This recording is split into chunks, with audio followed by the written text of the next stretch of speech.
Olá, caros alunos e alunas, estamos encerrando essa disciplina. Hoje vamos falar de um tema muito interessante, que é entender que os átomos têm uma estrutura quântica. É dela que vamos falar. É a única forma que a gente tem para a gente entender a tabela periódica, utilizando a teoria quântica. Né? Muito bem, então, o que nós entendemos por teoria ou estrutura quântica do átomo, ou dos átomos, né? É que num átomo os elétrons são distribuídos em camadas. Né? As camadas, por sua vez, têm subcamadas. Às vezes se usa nível e subnível. Nós vamos utilizar aqui camada e subcamada. Né? Cada subcamada tem um certo número de orbitais. É claro que cada camada também tem um certo número de orbitais. Nós vamos mostrar que esse número é igual a n ao quadrado. Né? N é o número quântico principal. Né? E cada camada comporta um número limitado de elétrons. Nós veremos que é igual a 2 vezes n ao quadrado. Então, 2 vezes o número de subcamadas. Né? Muito bem. Ou 2 vezes o número de orbitais. Né? Seria melhor assim. Muito bem. Ora, esse problema de espectros atômicos e moleculares é um problema interessantíssimo até os dias de hoje. Né? Você pode montar um aparato aqui experimental, né, fantástico para estudar o espectro da molécula de oxigênio, por exemplo. Né? O fato é que essa é uma questão de espectroscopia atômica, é uma ciência, na verdade, né? E de natureza tanto experimental quanto teórica. Né? Ora, aqui eu tenho alguns espectros, né? Começando pelo do Sol. Você veja que o do Sol, né, você tem um espectro praticamente como um espectro clássico, um contínuo, né? Todas as frequências, digamos assim. Né? Mas, veja, no caso do hidrogênio, eu mostrei já aquela figura, aqui eu estou falando do espectro na região do visível. Né? Depois temos o do hélio, veja ali o espectro do hélio, e depois você vai, no caso do mercúrio, por exemplo, né? Espectro cada vez mais complexos. Olha só, o do urânio é quase que um contínuo, né? Mas cada átomo ele é caracterizado pelo seu espectro, quer seja o espectro de absorção ou o espectro de emissão. Né? Muito bem. Ora, para explicar o espectro de átomo de hidrogênio, já falamos sobre isso, mas não custa repetir, porque isso é fundamental, até do ponto de vista histórico. Né? Nós tivemos, primeiramente, o modelo atômico de Bohr. E o modelo atômico de Bohr ele era voltado só para explicar, né, os níveis de energia do átomo de hidrogênio, fazendo uso dessas ideias aqui, como já apontei antes, né, semiclássicas. Agora, o Bohr mostrou que se eu utilizar só a quantização do momento angular, Lz igual a m vezes v vezes r igual a n vezes h cortado, isso também seria suficiente, né, aquelas regras, né, de quantização, para você, em primeiro lugar, perceber que os raios também são quantizados. Veja que no modelo atômico de Bohr, né, os elétrons percorreriam órbitas circulares. Ele, juntamente com Sommerfeld, conseguiram um modelo mais realista, onde as órbitas seriam órbitas elípticas. Por isso que a gente escreveu em termos daquelas outras regras de quantização. Mas se for só para órbitas circulares, você pode mostrar que os raios, né, são quantizados. Cada raio ele é caracterizado por um número n, que é o número quântico principal, como a gente diria hoje, n ao quadrado, vezes um raio R0, né, o raio de Bohr, consequentemente, né, R0, de forma que os raios são quantizados. Eu tenho um raio igual ao raio de Bohr, R0, 4 vezes o raio de Bohr, 9 vezes o raio de Bohr e assim por diante, né, nessa teoria clássica. E os níveis de energia são dados por uma constante que se calcula igual a menos 13,6 eletronvolts 1 sobre N2. Veja que essas energias são negativas. É sempre bom entender isto, né? A energia do estado fundamental é N igual a 1, né? Menos 13,6 eletronvolts. Essas energias são negativas porque nós estamos falando aqui de energia de ligação, né? Essas energias são a energia de ligação de um elétron ligado a um próton, um átomo de hidrogênio, né? E uma outra maneira de formular esse modelo atômico de Bohr é impondo que os raios são quantizados, né? Agora, veja só, nesse sentido aqui, né, de n vezes o quê? O quantum do raio. E o quantum do raio é lambda dividido por 2π. Essa é uma outra regra bem bonitinha também, que a gente pode fazer uso, né, para explicar o espectro de hidrogênio. O fato é que nós temos aqui os possíveis níveis de energia naquela figura ali. Agora, o que é importante aqui nessa teoria, né, para explicar, na verdade, o espectro, é o seguinte: quando um átomo faz uma transição, né, de um nível de energia mais alto para um nível de energia mais baixo, ele emite um fóton. O fóton carrega essa diferença de energia, né? De forma que o que você observa são esses fótons. E como é que eu obtenho a energia desses fótons? É isso que está associado.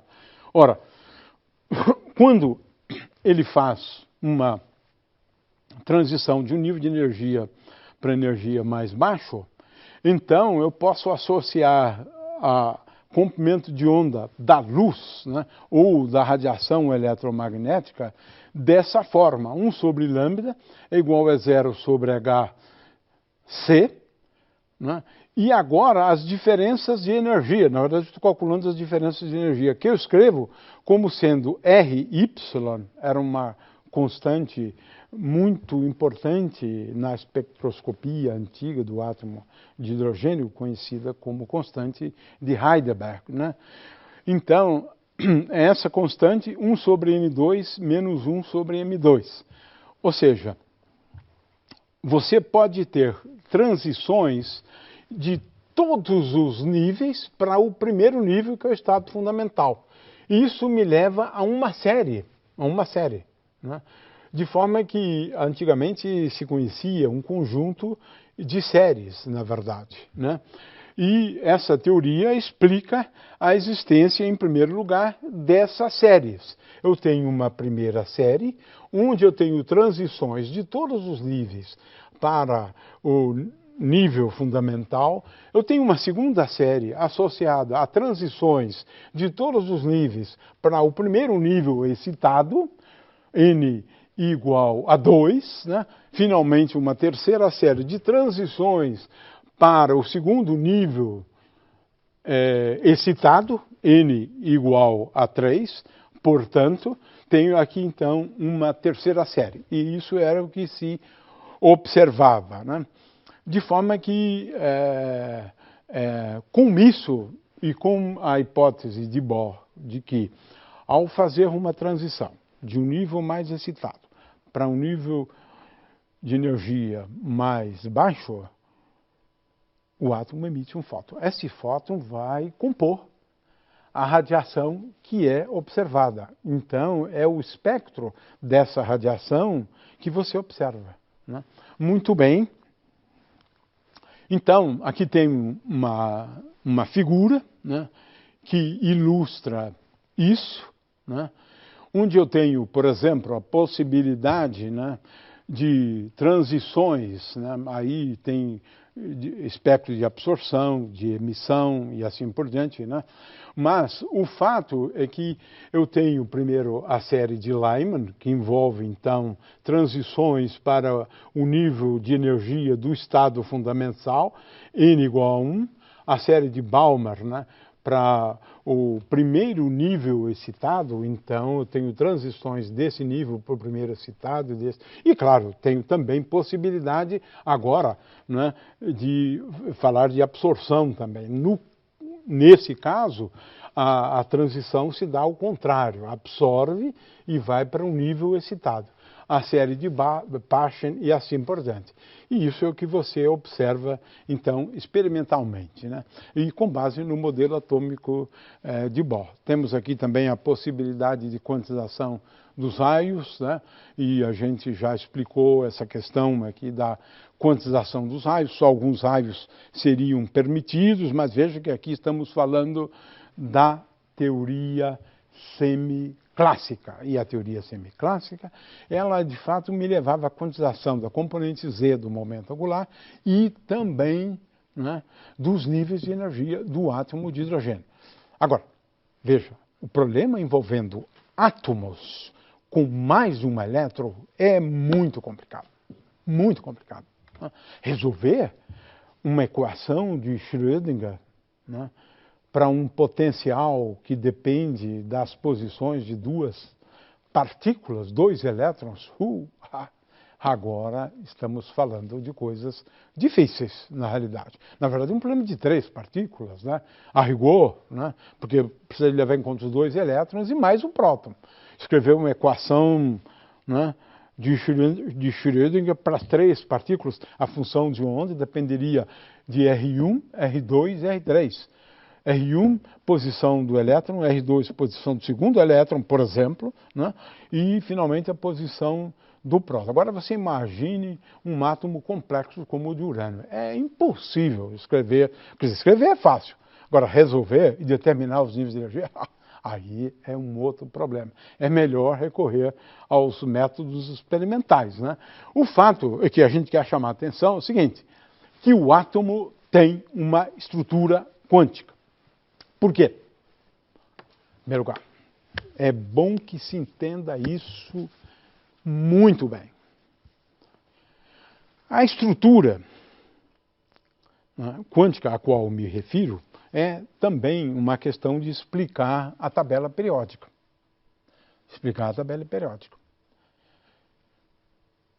Por que que existe uma tabela periódica? Pasme.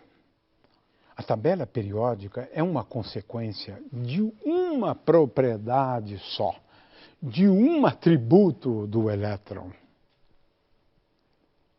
Que atributo é esse? O spin.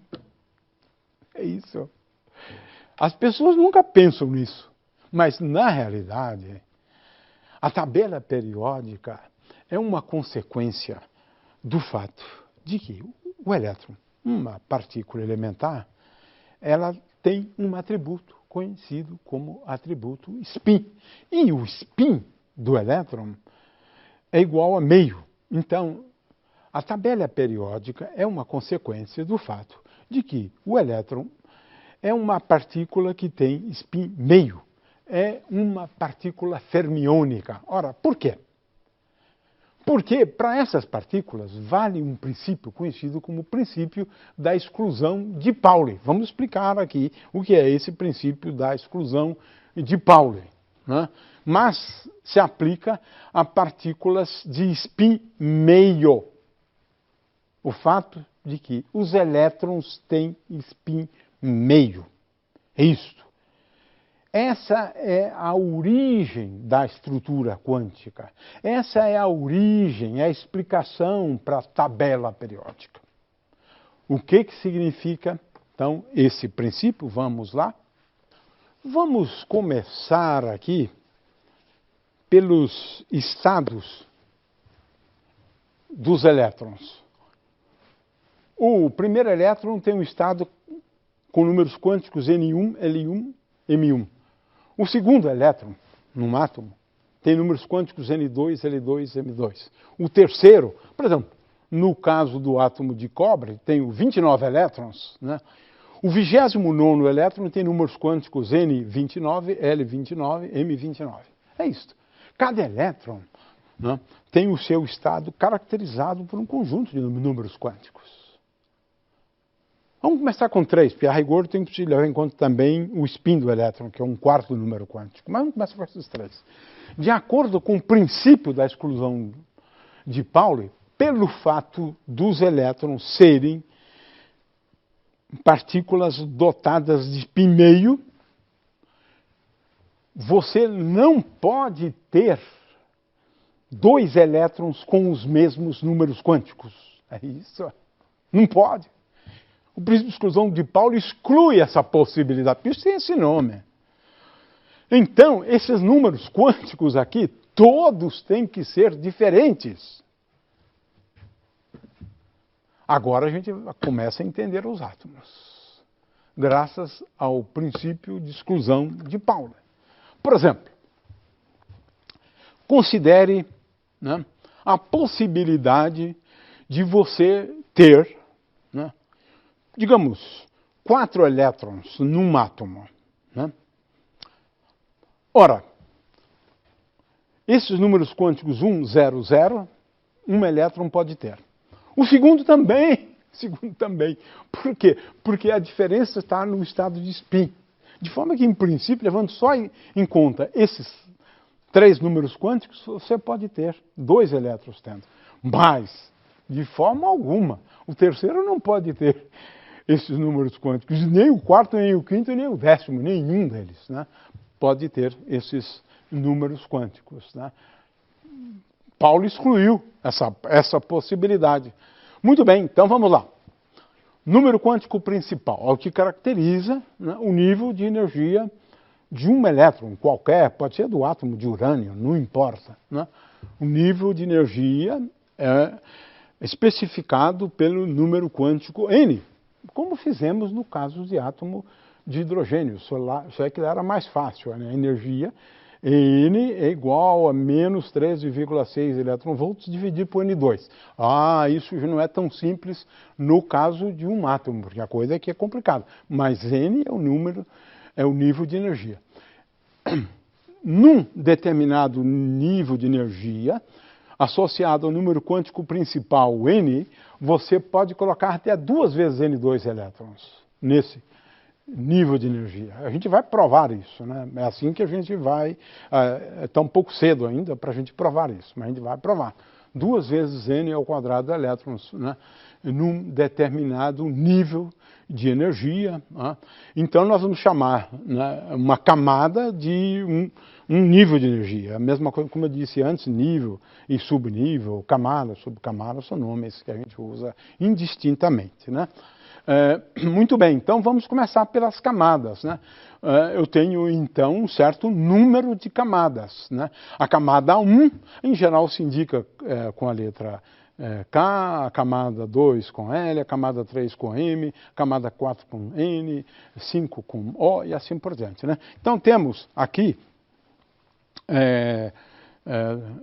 o conceito de camadas associado ao número quântico principal. Né? São os vários níveis de energia. Então,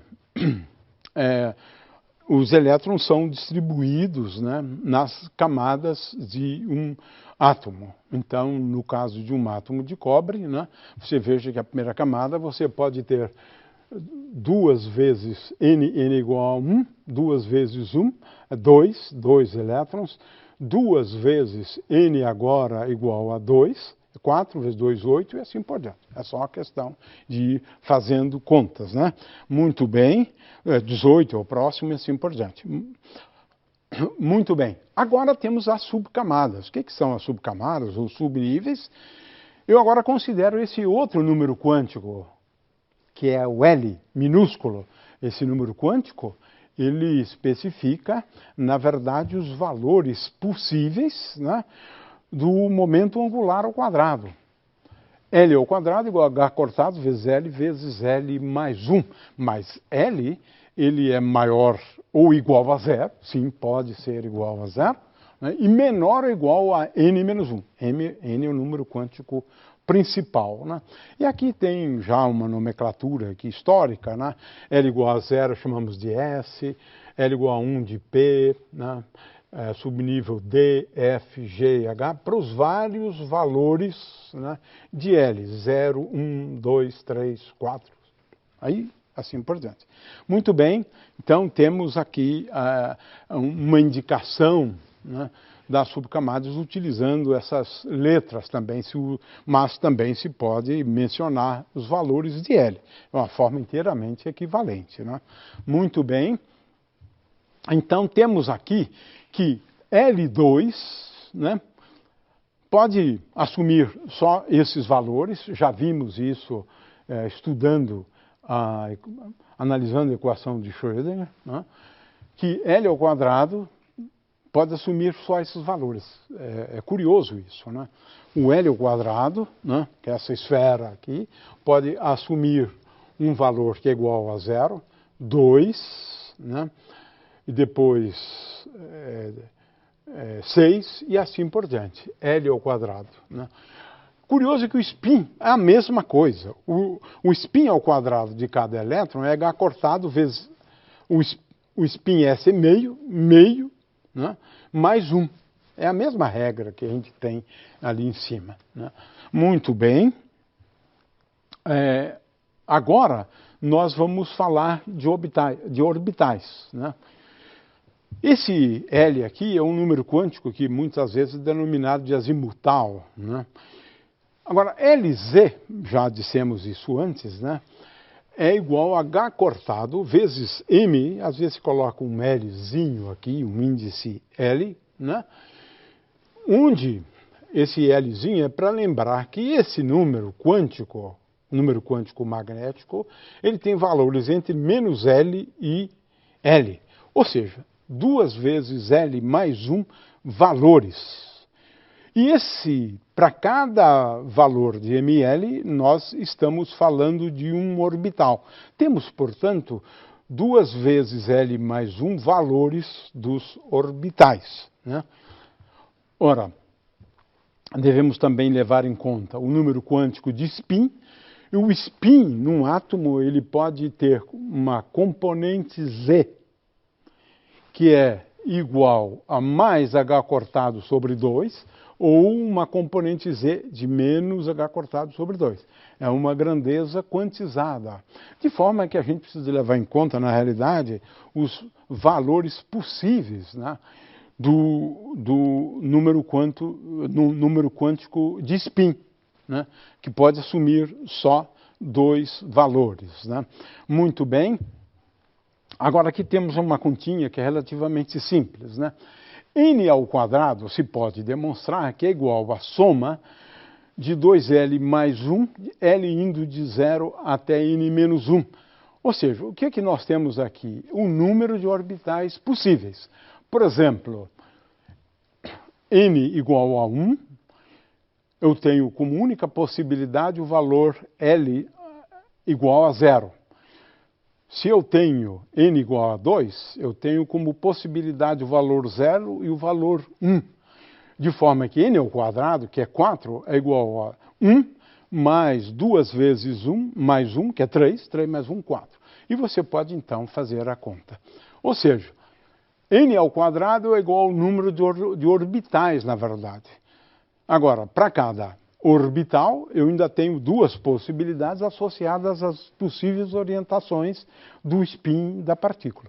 tenho, portanto, 2 vezes n ao quadrado como sendo o número de elétrons numa camada. E essa contagem é baseada, então, primeiramente, no número de orbitais, né, que uma camada comporta, né, e levando em conta também as 2 possibilidades do spin, porque aí eu não repito os números quânticos, né? Então, uma coisa interessante aqui são o conceito de orbitais, né? É claro que um orbital ele está relacionado ao número quântico magnético. Por quê?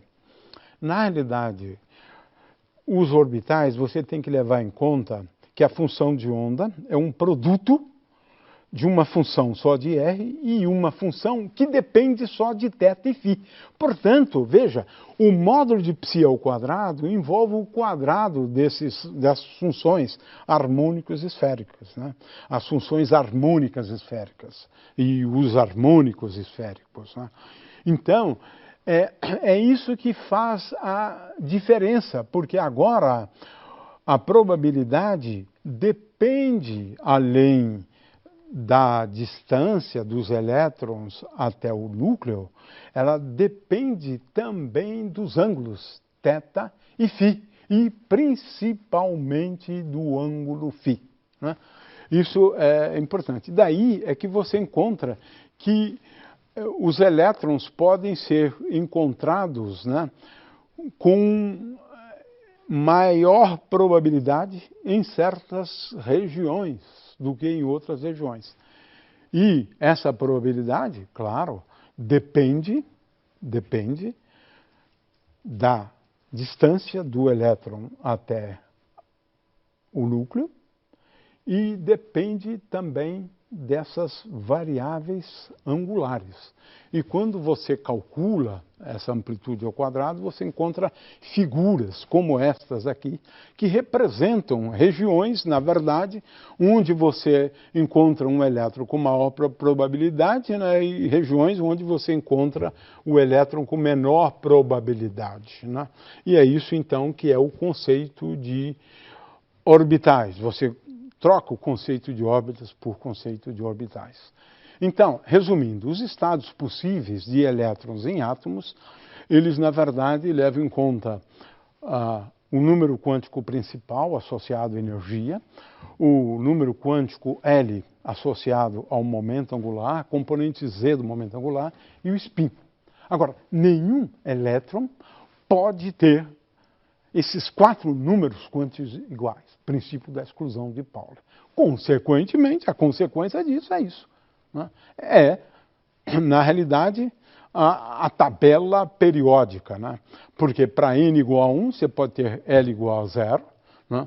E M também igual a 0, mas para n igual a 2, né, você pode ter L igual a 1, L igual a 0, para n igual a 3, L igual a 0, L igual a 1, L igual a 2. Então, temos aqui, então, uma representação, né, para o M, que pode vir de menos 2, menos 1, 0, 1 e 2, no caso de L igual a 2, e assim por diante. Ora, consequentemente, o que nós temos aqui é os vários átomos, né? Aqui nós estamos indicando a camada de valência, né, de um átomo, e agora temos aqui os números quânticos, né, associados aos vários átomos. No caso do hidrogênio, né, o estado fundamental, na verdade, aqui estamos representando, tem N igual a 1, L igual a 0, né? E agora o spin, a componente Z do spin, para cima, indicamos com essa setinha para cima, se bem que isso, na verdade, é um pouco diferente, né? O spin, propriamente dito, ele tem uma orientação diferente. Isso aqui é só a componente Z do spin. Agora você pode considerar outros átomos, né? O de hélio, que tem 2 elétrons, mas o estado fundamental desses elétrons você pode colocar N igual a 1, L igual a 0, né? M igual a 0, e agora tenho 2 possíveis orientações do spin, né? É aquilo que a gente havia dito antes, né? Eu posso ter dois elétrons com os mesmos números quânticos N, L e M, mas com diferentes orientações do spin. Esse é o caso dos elétrons do átomo de hélio. E assim você pode ver aí, isso está na apostila, o aluno pode ver isso aqui com bastante vagar, né? Ora, com isso, temos agora um entendimento melhor, né, da tabela periódica, porque ela tem períodos. O que significa isso? É que tem elementos, né, que têm as camadas fechadas, completas, né? De forma que esses elementos são colocados, né, de tal forma a evidenciar este fato. O hélio, o neon, o argônio e assim por diante, né, são colocados numa colunazinha da tabela periódica. Aqueles elementos químicos, né, que têm um elétron numa camada, né, as outras estão preenchidas, um elétron só, tem propriedades físicas e químicas semelhantes, né? E assim por diante.